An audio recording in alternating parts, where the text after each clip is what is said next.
Heartbeats. Surf. Little else. The boy and girl lie on fluffy beach towels to dry under the sun.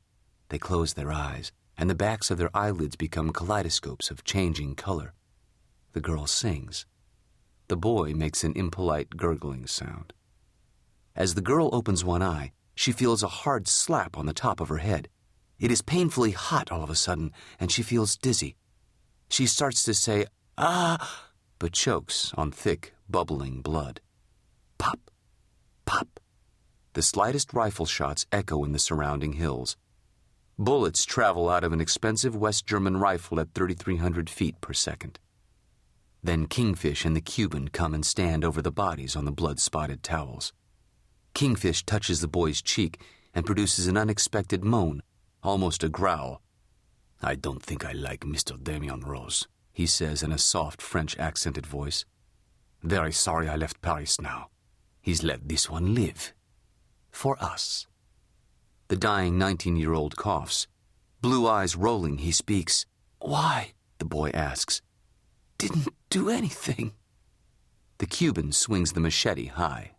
He chops down as if he were in the thickest jungle brush, as if he were cutting a tree with a single stroke. Chop, wriggle, lift. The killer meticulously attacks both bodies with a long broadsword. Clean, hard strokes. Devastating. Blood squirts high and sprays the killer. Flesh and bone part like air in the path of the razor-sharp knife. Puddles of frothy blood are quickly soaked up by the sand, leaving dark red stains.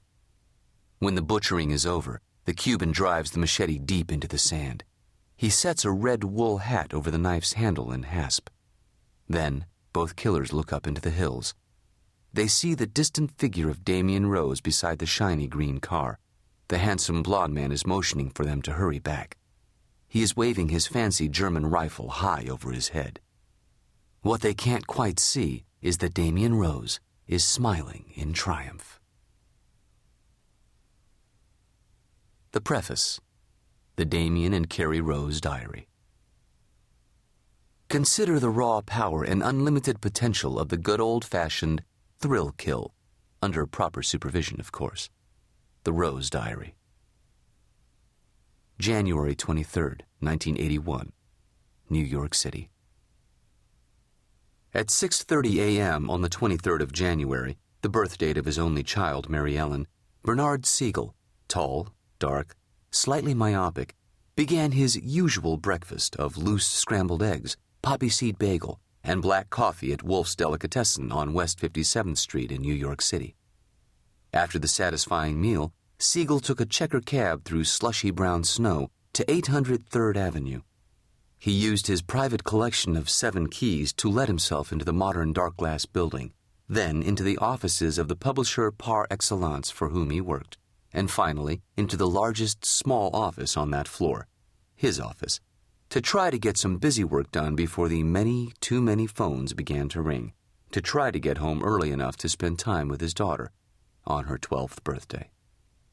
A young woman, very, very tan, squeaky clean, with premature silver all through her long, sandy hair, was standing before the dark, double-glazed windows. The woman appeared to be watching 777 3rd Avenue, the building across and down 3rd Avenue, or perhaps she was just staring at her own reflection. Bernard Siegel said, 1, how the hell did you get in here? 2, who the hell are you? 3, please leave. My name is Carrie Rose. The woman turned to face him. She looked to be 28 or 29, spectacularly poised and cool. I've come to make you an even more famous man than you are now. You are Siegel, aren't you? The editor couldn't hold back a slight smile, the smallest possible parting of thin, severe lips. She called him Siegel. Damn these shameless, impudent young writers, he thought. Had she actually slept in his office to get an interview? To give lucky him first crack at this year's Fear of Flying or The Flies? Squinting badly, pathetically for a man under 40, Siegel studied Carrie Rose. Mrs. Carrie Rose, he was to find out soon. Wife of Damian Rose, soldier of fortune herself. Under closer scrutiny, the young woman was striking, tall, and fashionably trim. voguish. She had on large tortoiseshell eyeglasses that made her look more sharp-witted than she probably was. The blue pinstripe suit was meant to keep Siegel off his guard, he was sure. An old Indian dodge. "All right, I'm Siegel," the nearsighted editor finally admitted. "I'm hardly famous, and this sort of clever, gratuitous nonsense doesn't cut it with me. Please leave my office. Go back and write one more draft of your wonderful book. Make a regular hour's appointment with my—" "Oh, but you are famous, Bernard," the woman interrupted him with an ingenue's toothy grin.